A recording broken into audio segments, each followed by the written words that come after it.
Welcome to Bed Crime Stories Podcast. I'm your host, T, and I hope you guys are all doing well wherever you are in the world. In the case of the 4 University of Idaho students who were discovered lifeless in an off-campus rental home in Moscow, Idaho, one of the many mysteries for us web sleuths without access to the investigation is whether or not Kaylee Goncalves' dog barked when his mistress and her roommates and friends were being so viciously attacked.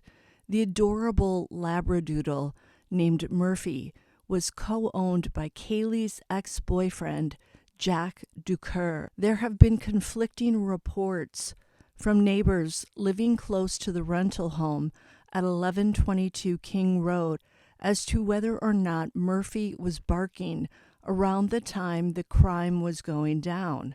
According to the police, the 4 students were likely attacked between 3 a.m. and 4 a.m. on Sunday, November 13th, 2022. We have this couple who lived just across the way from the house who said it was unusually quiet early that morning.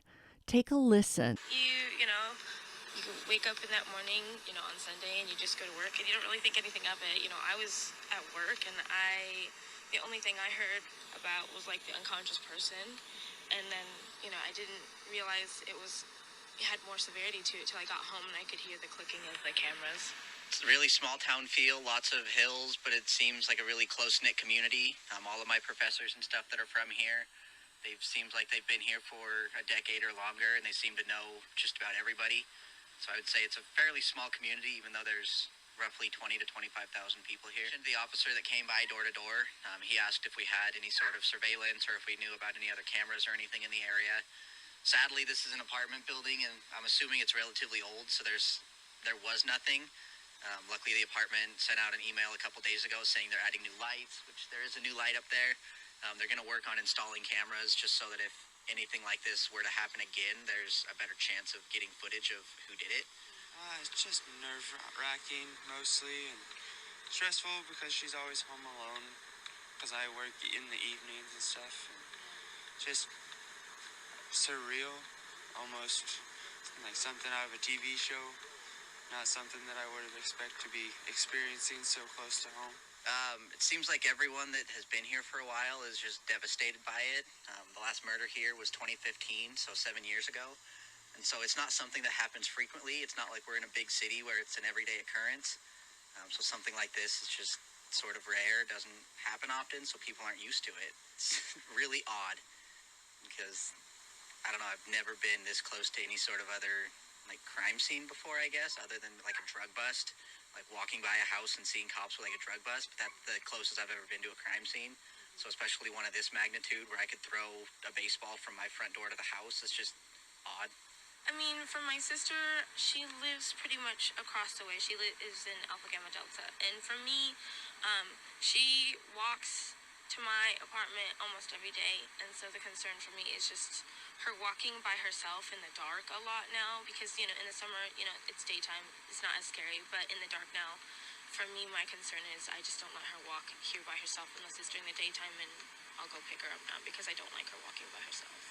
No, I went to bed early that night, Yeah. and then I woke up to a bunch of normal, and then a couple hours later, we got a message, and there was a bunch of police here, and then that was the end of normalcy for the past week or so here. Though the day that the police were called here, about an hour or two after that, an officer came by and just went door to door along here, just asking if anybody had seen or heard anything. That's the only contact I've had with officers so far. And then I had left for work around 11:45, and I never saw or heard anything. The night before, I was up till 2 and never heard anything at all, anything out of the ordinary. It's just been crazy with just how quiet it's been. Yeah. Because we're used to having some sort of music, hearing music when we They come always home had from little work. gatherings, so they always had music going. So, for us, we never assumed anything different. because they're so This used to. house did. Yeah, they Would always. you say it's a party house? Not necessarily. They had like small gatherings, maybe like 10 people or so, and it never really got crazy other than like the usual college student stuff. But they were actually pretty respectful, considering. The house, occasionally there were parties that were kind of loud. Most of the time it was pretty self-contained. But yeah, as I would take my dog in and out to go to the bathroom, I would just be walking by. I would look up and I would see people in the windows almost every night, probably 4 or 5 nights a week. So there were a lot of people that went into and out of that house pretty frequently. So yeah, it was kind of a party house, but again, this whole neighborhood is sort of like a party neighborhood because it's just off campus, so you sort of don't have to follow the university rules. I hope whoever did it gets found, because 4 people is not something that you just walk away from and act all normal. And so whether or not the cops think there's a danger, I disagree. I think there is a danger because 4 people shows that that person's dangerous. So I hope he's caught. Others have said the dog was barking incessantly between 3 a.m. and 4 a.m. Many who are jumping to the conclusion that Murphy was not barking that night think it's possible that the dog was quiet during the grisly crime because he knew the perpetrator and was not fearful of him. This has fueled rumors that Kaylee's ex, Jack, could be the guy who savagely attacked Kaylee and her friends. Note, however, that the Moscow Police Department has officially stated that rumors of Murphy not barking during the attack are unconfirmed, unverified. So the police are not saying one way or another if they have evidence of Murphy barking or not barking. The only thing law enforcement has said about Murphy is that he was inside the home when officers arrived around noon on Sunday after receiving a 911 call in which someone inside the home reported an unconscious person. The police also stated that Murphy was unharmed. We also have to remember that law enforcement has said that Kaylee's ex, Jack Ducour, has been cleared for the time being. Of course, that doesn't mean that they couldn't later switch gears and call Ducour a person of interest. It just means that for now, Jack is not someone the cops think is involved in the crime. Jack's alibi is that he was in bed sleeping when Kaylee called him 7 times between 2:30 a.m. and 2:52 a.m. Kaylee's best friend, Maddie Mogan, also dialed Jack up that night, meaning her phone was used to dial Jack's number 3 times prior to 3 a.m. Online sleuths have also questioned why whoever did this did not harm Murphy. You'd think that if the dog was barking, the person who committed the crime, who clearly had no issue doing in 4 human beings in a most grisly manner, would have also used the same object on the animal. No criminal committing this type of crime is going to want to risk getting caught because of a barking dog. There were 2 other young women sleeping in the house when the crime occurred. Had Murphy barked his furry little head off, and perhaps in a distressed, anxious manner, you'd think those 2 slumbering young women would have awoken and perhaps come out of their rooms to see what was going on. Thus far, both women, I believe, although I'm not sure this is verified, say that they slept through the attack and did not realize anything was amiss until just before noon on Sunday. And we know that serialists, meaning people who harm multiple people on multiple occasions, often begin their evil careers by starting fires and hurting animals. So if this person has the sick desire to continue harming human beings, he would likely have hurt Murphy. 1, for whatever sick enjoyment he derives from this act, and 2, as a security measure to help ensure no one hears the dog's barks and comes closer to see what's going on. I was curious to learn if Labradoodles are known to be barkers or if they're more on the quiet side. By the way, if you aren't familiar with this breed, let me just share some basics about them. First, they are a mix of a poodle and a Labrador. Labradoodles are said to be intelligent and highly social fur babies, and they are not known to be highly aggressive. Back to the issue of whether or not Labradoodles are barkers. According to a website called oodlelife.com, Labradoodles are natural barkers. The article on that website stated, and I quote, Labradoodles are natural barkers, like all dogs, but they don't make it a nuisance habit. Most of the time, they bark within reason, as it is also a means of serving their purpose as dogs. End quote.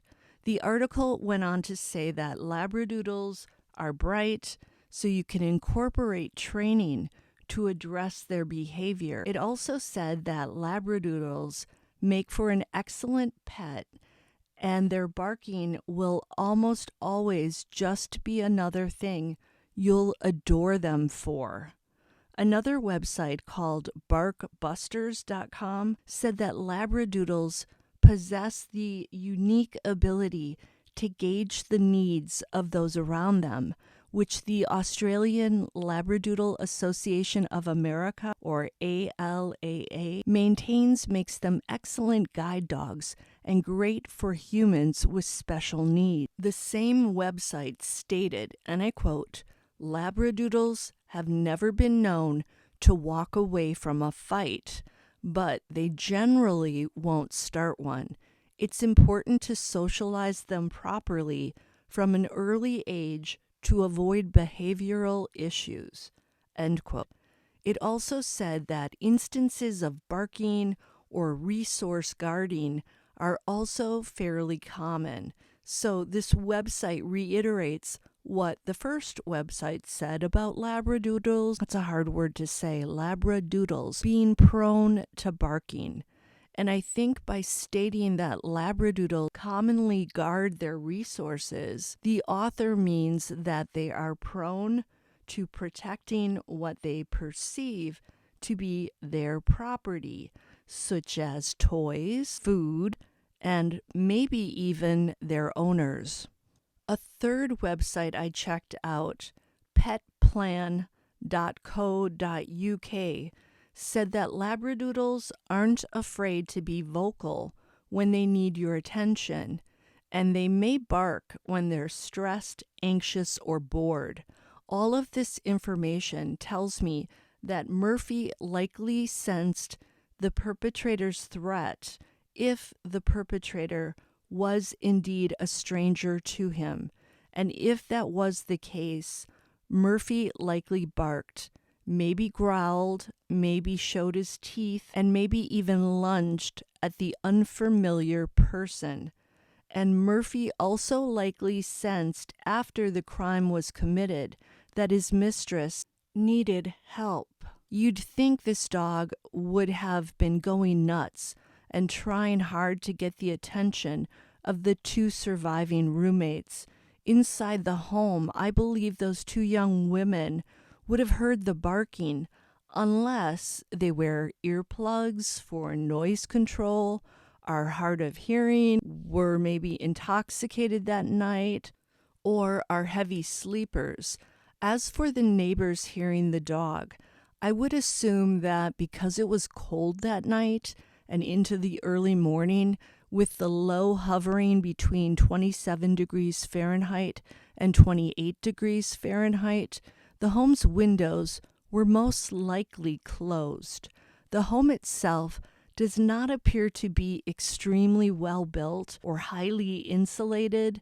I say that only because of the red stuff we saw dripping down an exterior wall. I believe that liquid to be the red stuff that runs through all of our veins, and I believe it came from Xana Kernadle's bedroom. To have liquid like that coming out from the floor indicates to me that whoever laid that flooring or built that house did not do a stellar job of sealing it all. Now, it's also possible that Murphy did not bark, and if that's the case, what could explain that? Did Murphy know the perpetrator? Was he familiar with this person? And so much so that even if he sensed this person was harming his mistress, that he would remain silent and calm? Or did the perpetrator put the dog in another room to keep him from seeing what was going on? Could the perpetrator have thought ahead and brought a muzzle for the dog? Then again, I asked my son's girlfriend, who has a Labradoodle named Custard, if she thought Custard would bark if he saw someone attacking her, and she replied that Custard only barks when someone comes to the door or when the mailman/UPS come to deliver a package. She said, and I quote, "I honestly don't think he would bark at all if I was being harmed with a sharp object." Well, she called the sharp object by its name, but I'm going to leave that K word out of this video because YouTube doesn't like it. Obviously, no one can say for certain exactly how a certain dog will behave in such a situation, but I do think the investigators will be researching whether or not Murphy barked and what that may or may not say about the perpetrator of the crime. Now, according to yet another website called vetstreet.com, in general, dogs become aggressive when they perceive a threat, witness an attack, feel afraid, want to defend their territory, or feel pain or frustration, and this aggression will often be demonstrated through barking, growling, and biting. And severe forms of canine aggression may be due to a hereditary component, including a disease that is referred to colloquially as rage. Certain breeds are afflicted with rage. Cocker Spaniels, English Springer Spaniels, Doberman Pinschers, German Shepherds, Bernese Mountain Dogs, St. Bernards, and Lhasa Apsos. This form of aggression is considered deeply pathological, but it's rare, and Labradoodles don't seem to be among the breeds that can suffer from it. This same website said that in general, all dogs are still animals with a very strong instinct for fight or flight when danger is present. This, added to what we learned about Labradoodles, tells me that if Murphy did bark early Sunday morning, then he likely did not recognize the perpetrator as a familiar friend human. And it is equally important to note that the perpetrator did not harm Murphy. Is that because he's a perpetrator who loves animals but not humans? Or is it because he has an attachment to Murphy? If only dogs could talk. If you enjoyed this video, please smash that like button, share the video, leave me a comment, and subscribe if you're not yet subscribed. Until the next time on Bed Crime Stories.